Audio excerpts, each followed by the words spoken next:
Sa dulo ang sarap. So, yan ang ating pag-uusapan ngayon, mga idol. Ayan, kung gusto mong malaman ito, tapusin ang ating video. Ayan, once again, if you're not yet connected, please do me a favor. Please do subscribe and click our tiny notification bell so that you'll be updated every time we have a new upload videos. Disclaimer din po, ang video po natin ay para lamang po sa may bukas ang kaisipan at may malawak na pangunawa. Kung wala po tayo nito, maaari na lamang pong mag-skip at mamili ng mga videos na nararapat para sa inyo.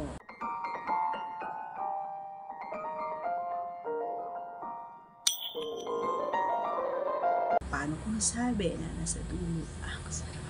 Alam mo kasi kapag idol, kapag nasa buka na lang, parang wala lang, hindi siya nakaka-excite, hindi satisfying, kumbaga, so walang kahit sabihin natin na kapag inilagay mo lahat or ipinasok mo lahat, ay talaga naman na medyo may mararamdaman ka syempre na karot kasi lalo na kapag hindi kinain at hindi nabasa.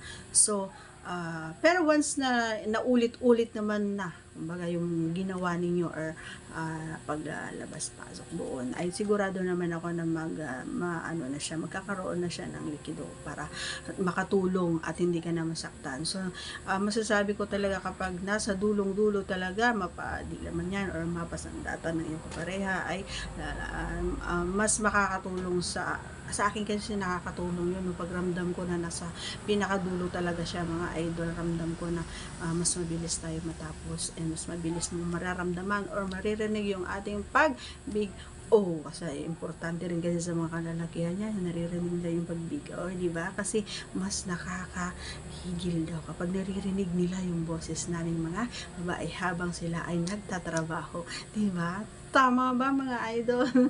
So, yun lang mga idol. Once again, if you are not yet connected, please do subscribe and click our tiny notification bell so that you'll be updated every time we have a new upload videos. Thanks for watching everyone. See you again on our next vlog. Bye!